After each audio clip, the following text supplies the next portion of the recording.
Hello everyone and warmly welcome है दोस्तों आप सभी का आईएफएस की शानदार प्लेटफॉर्म के ऊपर। तो दोस्तों सीएसआर नेट दिसंबर 2024 के इस टॉपर टॉक में हम बात करेंगे आज एक ऐसे कैंडिडेट्स की एक कहानी देखेंगे, एक जर्नी देखेंगे इस सीएसआर नेट जैसे टफेस्ट एग्जाम को क्वालिफिकेशन की। तो बच्चे जो है हार्ड वर्क, डेडिकेशन, मेहनत और लॉट ऑफ सैक्रिफाइसेस से इस एग्जाम्स के लिए प्रिपेयर करते हैं और यकीनन उनके जो मेहनत का फल है उनको मिल जाता है 6 महीने के बाद। कुछ बच्चों को जो है साल भर के बाद मिल जाता है। ये डिपेंड करता है उस बच्चे का बेसिक फाउंडेशन और वो कितने क्लैरिटी के साथ आगे बढ़ रहा है। ठीक है, ऐसे बहुत सारे बच्चों की कहानी हम देख रहे हैं, आगे भी देखेंगे। आज हमारे साथ एक कैंडिडेट जुड़े हैं, जानेंगे उनकी जर्नी क्या रही थी, किस तरीके से उन्होंने प्रिपरेशन किया था और साथ ही में क्या अप एंड डाउन आए, क्या स्ट्रगल्स रहा और क्या एग्जाम हॉल का उनका भी एक्सपीरियंस रहा। तो जानते हैं उनकी जर्नी को। तो हेलो। Hello sir. थोड़ा अपने बारे में बताइए, हमें इंट्रोड्यूस कीजिए। Yes sir. Myself Seema Chaudhary. I am from Jaipur. I have done my masters from RU. I have qualified CSIR NET December with All India rank 197. Okay, तो 197 is in GRF और LS. JRF. Okay, तो congratulation आपको मेरी तरफ से, पूरा FS family की तरफ से। Thank you so much sir. Okay, अब इतना बेहतरीन रैंक आपने हासिल किया है तो आपकी प्रिपरेशन जर्नी क्या रही थी, थोड़ा बताइए हमें। यस सर, मैंने मास्टर्स के लास्ट ईयर में स्टार्ट किया था और आईफास के बारे में मैंने अपने फ्रेंड्स से सुना था, तो फिर मैंने क्लासेस वगैरह देखी और फिर मैंने कंटिन्यू इसी से प्रिपरेशन की अपनी।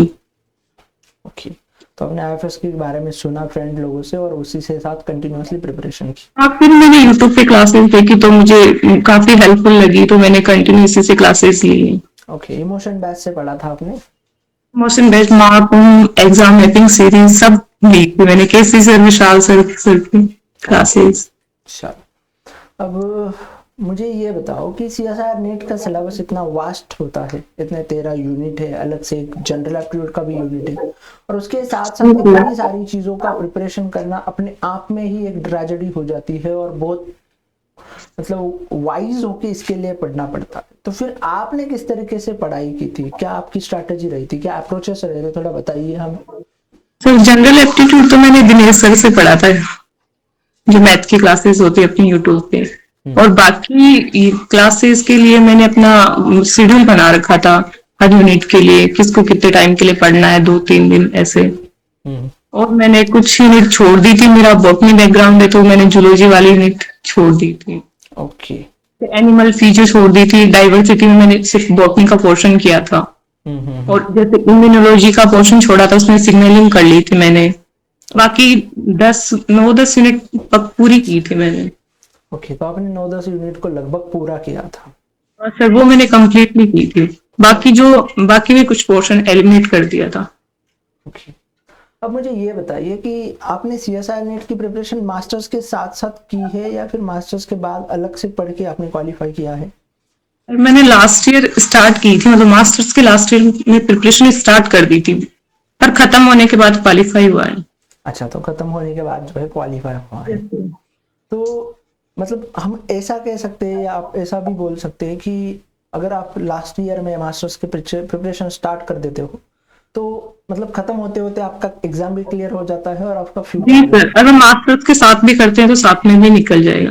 वो तो मैंने स्टार्टिंग में पढ़ाई नहीं की थी, तो अच्छा, लास्ट ईयर में स्टार्ट किया मैंने। अब मुझे ये बताइए कि आपको सबसे इजीएस्ट यूनिट कौन सी लगी। इजी तो मेरा बॉटनी बैकग्राउंड है तो मुझे प्लांट फिजियो वगैरह ये सब। ओके, तो प्लांट फिजियो हो जाए, डाइवर्सिटी हो जाए, आपकी फेवरेट यूनिट है। डाइवर्सिटी फिर इकोलॉजी वगैरह ये। अच्छा अच्छा, और फिर आपको फिर से टफेस्ट यूनिट कौन सी लगी। अब इजी तो ठीक है, खैर आपने बता दिया, टफ कौन सी लगी। मैं तो सर, मुझे टेक्निक्स मैंने कभी नहीं पढ़ी थी, टेक्निक मैंने आईफास से ही पढ़ी है। पहले तो ऐसे लगा था कि इस यूनिट को छोड़ देती हूँ, फिर मैंने जैसे क्लास में ली, मैं धीरे धीरे समझ आने लगा तो फिर मैंने इस यूनिट को भी कंप्लीट किया था और उससे मेरे काफी क्वेश्चन बने थे। ओके, अब जैसे मेरा आपसे एक कहना है कि जैसे आपका बॉटनी का बैकग्राउंड है जी और सर। टेक्निक्स हो जाए, अप्लाइड बायोलॉजी हो जाए, ये प्रॉपरली बायोटेक के रिगार्डिंग माइक्रो वाले लोगों की यूनिट देखने को मिलती। तो फिर आपको क्या दिक्कतों का, कौन कौन सी दिक्कतों का सामना करना पड़ा इन चीजों के से ऊपर उठने के लिए? वही मुझे थोड़ा बार बार रिवीजन करना पड़ता था, उनको एकदम से समझ नहीं आती थी। उनको 2-3 बार पढ़ो फिर रिवाइज करो।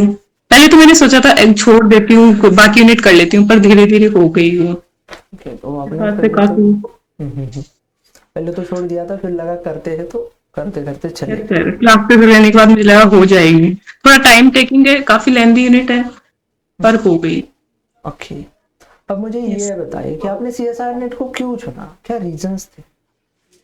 सर इसके लिए एक तो असिस्टेंट प्रोफेसर की एलिजिबिलिटी, और बाकी पीएचडी में एडमिशन वगैरह। ओके, तो आपका मतलब पूरा ड्रीम है असिस्टेंट प्रोफेसर बनना या फिर पीएचडी करके साइंटिस्ट बनना?